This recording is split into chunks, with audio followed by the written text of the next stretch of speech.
Associer le Reiki et l'aromathérapie. Est-ce que c'est possible? Est-ce que c'est sérieux? Est-ce que c'est en accord avec le Reiki traditionnel? Est-ce que ça peut apporter quelque chose? Bonjour à toutes et à tous et bienvenue dans cette nouvelle version des vidéos de l'école de Reiki intégrative. Je suis avec Elaine Merino aujourd'hui. Merci Gauthier. Comment tu vas? Super. Maître Reiki, aromathérapeute. Vous avez vu qu'on fait évoluer la chaîne. On existe depuis 2017. Grâce à vous, on est aujourd'hui, à ce jour, on fait la vidéo, plus de 30 000 abonnés. Et c'est une joie de vous partager toutes ces choses. Et je vous ai récemment demandé qu'est-ce que vous vouliez qu'on aborde. Et ce thème est revenu. Est-ce qu'on peut mélanger le Reiki avec d'autres pratiques? Et ça tombe bien parce qu'Hélène et moi, on s'était appelés. On commençait à discuter ensemble. Hélène, tu as travaillé pour l'école. Tu as même aidé à développer l'école à sa naissance. Hélène, tu es aromathérapeute. Tu travailles avec les huiles et tu voulais qu'on parle un peu de ça. Tu avais des questions apparemment. Oui, alors est-ce que, je le fais de façon intuitive actuellement, mais est-ce qu'on peut vraiment associer le Reiki à d'autres approches sensorielles, notamment l'aromathérapie, à ton avis? En fait, à mon avis, c'est pas est-ce qu'on peut ou pas, c'est est-ce qu'on le fait bien. Et tu sais un petit peu le niveau d'exigence que le Reiki demande. Moi, ce qui va me déranger, c'est quand on mélange tout sans rien vraiment comprendre ou maîtriser. Tu vois. Ce qui va me déranger, c'est que tu fais 2 jours de stage de Reiki, 2 jours de stage de bol tibétain, 2 jours de stage d'huile essentielle, 2 jours de stage de fleurs de bac, 2 jours de stage de archive akashique et tu te transformes en praticien holistique. Ça, c'est bidon. Moi, je me dis, mais pourquoi est-ce qu'on aurait envie de mélanger finalement le Reiki? Je traite tout avec le Reiki. Pourquoi est-ce qu'il faudrait mélanger avec autre chose? Alors, si c'est moi à répondre, justement, pour moi, alors le Reiki, c'est vrai, ça m'a énormément apporté à me reconnecter à l'intérieur, à m'écouter, effectivement. Mais petit à petit, ça est devenu vraiment naturel, ces besoins, cette envie d'une approche sensorielle, voilà, d'être plus dans le corps. Et d'ailleurs, l'aromathérapie, pour moi, c'était un vrai déclic. C'était une évidence. Il suffit on respire un petit flacon d'huile essentielle et tout de suite, ça contourne le mental. On va aller direct toucher là où il y a l'émotion, où il y a la mémoire émotionnelle. Et pour moi, c'était une continuité du Reiki. C'était pas une différence. Enfin voilà. C'est une extension. C'est une extension. Est-ce que tu dirais que le Reiki t'a amené aux huiles essentielles ou est-ce que ça s'est fait un peu en parallèle? Sûrement, puisque il y avait déjà grâce au Reiki, cette découverte du monde énergétique. Donc effectivement. Après, pour moi, il y avait vraiment ce vrai besoin de matière, de quelque chose de concret. Voilà. Donc c'est peut-être ce qui t'aurait manqué. Parce que moi, si tu veux, je vais regarder un petit peu souvent les praticiens d'approche qui dites holistiques et qui mélangent des milliards de trucs. Ce qu'ils vont dire, leur argument, c'est j'ai une technique pour un problème. J'étais hypnothérapeute avant, tu sais, donc voilà, je faisais les deux. Justement. Peut-être je t'expliquerai tout à l'heure pourquoi j'en ai pas trop parlé, pourquoi est-ce que j'ai arrêté l'hypnose, que je fais que du Reiki maintenant, mais j'en parlais tout à l'heure. Mais si tu veux, moi, ce qui va me déranger, c'est à un moment donné, avec le Reiki, aujourd'hui, quand tu es bien formé, que tu as fait toute ta formation complète jusqu'à la maîtrise, le stage de maître, t'es maître Reiki, tu sais de quoi je parle, c'est là que tu apprends vraiment à accompagner toutes les problématiques de ton client. Avec le Reiki, tu traites tout, en fait. Donc, c'est un problème de libération émotionnelle, un problème de relation au corps, un problème d'ancrage, en fait. Pour nous, praticiens Reiki, c'est un problème en énergie, c'est un problème de circulation. C'est-à-dire quelqu'un qui va avoir du mal à exprimer ses émotions, c'est qu'elles sont bloquées. Moi, je vais poser les mains, j'aurais pas forcément besoin d'un truc supplémentaire. Quelqu'un qui n'est pas ancré, c'est quelqu'un qui a un problème de relation à son corps. Il y a plein de façons de faire. Il y a des thérapies psychocorporelles et peut-être il faut faire des massages. Moi, je pose les mains parce que je considère que c'est un problème de circulation. C'est qu'il y a des centres qui sont déconnectés. En plus, je l'ai été. On se connaît depuis longtemps. D'ailleurs, je pense que les followers ont dû le voir. Ma voix a changé. Parce que je suis beaucoup plus connecté à mon corps. Et ça a été avec le Reiki uniquement. Donc, pour moi, ce qui va me déranger, c'est chez les gens qui mélangent tout. C'est, je pense, qu'ils maîtrisent rien. Et ça, c'est dérangeant. À partir du moment où tu rentres dans une approche aussi profonde que l'aromathérapie, et tu m'en as parlé tout à l'heure quand on a déjeuné ensemble avant la vidéo, c'est un monde incroyable. T'es rentré dedans, t'as toute une expertise. Mais justement. C'est pas, tu vois. Donc tu fais pas ça comme ça, quoi. Donc si tu fais un stage de 2 jours de Reiki, puis un stage de 2 jours d'aromathérapie en ligne ou même en e-learning, parce qu'aujourd'hui on gagne une fortune avec ça, et derrière tu te lances, en fait tu maîtrises rien et t'es pas bon pour ton praticien. Moi je veux dire, je suis ok qu'on mélange, mais à partir du moment où on a vraiment donné du temps à chacune des approches et qu'on a réussi à développer une forme d'expérience, sinon d'expertise au moins dans un domaine avant d'en ajouter un autre, je pense que c'est la limite que je mettrais. Maintenant, tu as parlé d'un truc intéressant avec ces sensations, justement. Ça m'a un peu fait tilt. Tu parlais de la sensation que tu avais avec l'huile. Oui. Justement, oui, c'est ça. Les huiles essentielles, pour moi, en tout cas, c'est très personnel, effectivement, mais ça, les huiles essentielles parlent un langage que le corps il reconnaît immédiatement. Ça passe pas par le mental, on n'analyse rien, on est dans le vécu, on est dans le corps, dans la matière. Et c'est d'ailleurs l'une des raisons, par exemple, que j'utilise et j'amène partout mon petit flacon la synergie balance, ce qui est une synergie avec du bois de haut, de l'encens, c'est très boissé, qui me fait même penser un peu à l'énergie d'un arbre qui est vraiment là, ici et maintenant, très ancré, très enraciné. Et je trouve que c'est juste incroyable d'avoir aussi cette autre approche, donc cette continuité, d'ailleurs que je le fais en séance de Reiki, ou que j'ai choisi intuitivement pour quelqu'un qui va être dans la science.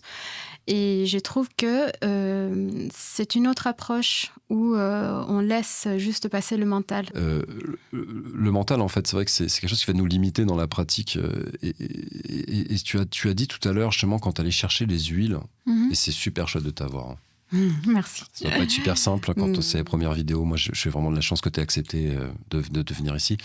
Parce que ce que tu dis, c'est intéressant et ça va intéresser nos followers parce que tu as parlé d'intuition. Tu as dit, je vais choisir mon huile intuitivement. Et ça te vient d'où? Ça fait partie des formations d'aromathérapie ou d'où est-ce que tu as pris ce truc de choisir intuitivement une huile? C'était au moment où moi-même, je me suis reconnectée avec mon moi intérieur grâce aux huiles essentielles, justement. Comme je disais tout à l'heure, la synergie balance, on l'appelle souvent l'huile de l'ancrage, puisque effectivement, il y a des huiles qu'il compose qui vont apporter de l'ancrage, de l'enracinement, du calme dans notre corps. Et justement, moi-même, en tant que praticienne, mais aussi en tant qu'humain, je laisse le mental à côté, je lâche prise. Je peux vraiment lâcher prise ici, être ici et maintenant. Et de faire cette association justement avec le Reiki, puisque dans le Reiki, on est canal, on laisse circuler l'énergie, on est ici et maintenant. Et c'était presque naturel. Enfin, c'est devenu naturel. En fait, hein. Exactement. C'est ça. Et est-ce que tu dirais, donc du coup, tu vois, quand tu as commencé par le Reiki, ça t'a aidé à te reconnecter. Et ça t'a amené à aller chercher des huiles, même intuitivement. Tu dirais ces choses, ce serait OK? Oui, complètement. Parce que récemment, tu m'as fait une séance de Reiki, je n'étais pas très bien, je t'ai appelé, tu étais un amour. En fait, moi, je t'ai fait mon... SOS Reiki. Hello. Et tu m'as fait une séance et tu m'as dit ensuite que tu avais choisi une huile intuitivement qui correspondait à mon état du moment. Et je me souviens plus laquelle c'était. Et ensuite, tu m'as fait un speech sur l'interprétation et c'était très juste. Hein, c'est-à-dire, quand on dit est-ce qu'on peut mélanger, associer le Reiki et l'aromathérapie ou le Reiki et d'autres pratiques, moi je veux dire un truc, je suis très pragmatique, pour moi c'est ce qui fonctionne. C'est-à-dire est-ce que c'est bien, c'est mal? La question c'est quels sont les résultats, tu vois? Et toi c'est vrai que tu as ce truc intuitif qui a dû naître à un moment dans ta vie où tu t'es reconnecté à ton moi, à ce que tu es, et où voilà, maintenant que tu utilises l'huile, je vois à quel point c'est utile aussi cette association, ça fait sens pour toi, quoi. Complètement. Pour moi en tant que praticienne, mais aussi... pour la personne qui est devant moi, qui est en séance. C'est très important aussi. Justement, je trouve que c'est hyper important en ce moment où on a tendance à être très dans le mental. On est très sollicité, on est très surchargé mentalement.